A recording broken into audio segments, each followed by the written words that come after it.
Menyapa Anda kembali dalam program Bible Everyday. Hari ini saya mengajak Anda belajar di Ester pasal yang ke-9.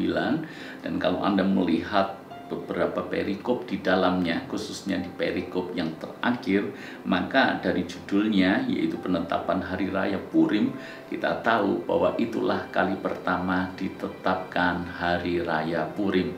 Sampai hari ini itu menjadi salah satu peringatan Hari Raya penting bagi orang-orang Yahudi. Kenapa, saudara? Karena untuk mengingat betapa Tuhan dengan cara yang ajaib meluputkan umatnya dari rencana jahat Haman. Itu mengingatkan orang-orang Israel, bahkan yang hidup di zaman sekarang sekalipun, bahwa sesungguhnya mereka hampir saja dipunahkan, bahwa mereka hampir saja tidak lagi menjadi sebuah bangsa yang besar, bangsa yang tercerai-berai, bahkan bangsa yang mungkin sudah tidak dikenali lagi. Tetapi cara Tuhan menolong sungguh di luar perkiraan, di luar apa yang mereka duga dan bayangkan.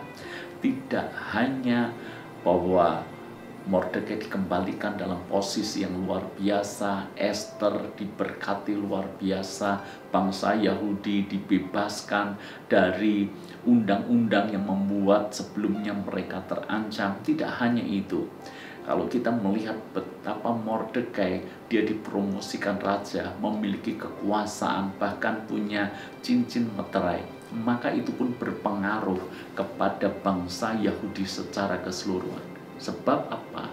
Sebab orang-orang menjadi segan, mereka juga menjadi takut dengan orang-orang Yahudi karena Mordekai itu.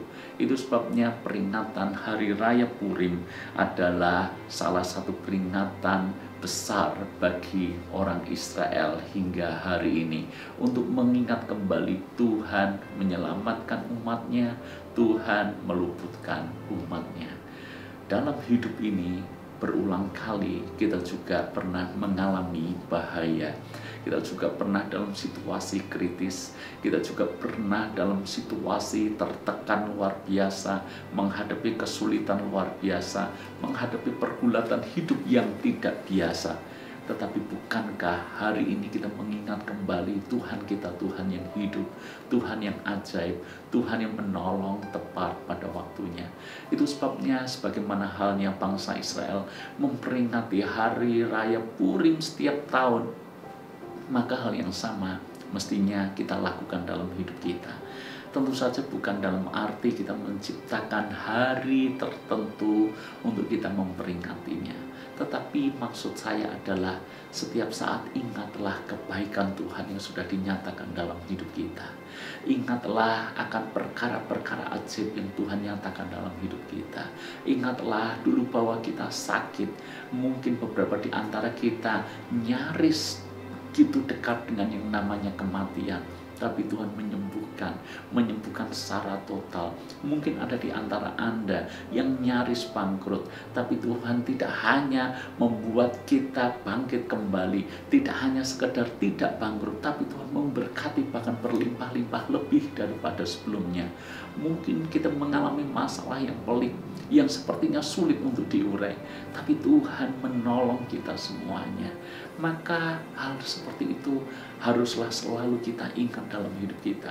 Mengingat perbuatan ajaib Tuhan di masa lalu, itu akan memberikan kekuatan bagi kita di masa sekarang, dan membuat kita punya keyakinan yang kuat untuk masa depan kita. Itu sebabnya saya mengajak Anda semuanya, setiap saat renungkan kebaikan Tuhan, renungkan kasih setia Tuhan, renungkan pemeliharaan Tuhan, bahkan renungkan hal-hal yang luar biasa yang Tuhan sudah perbuat dalam hidup kita semuanya. Tuhan memberkati.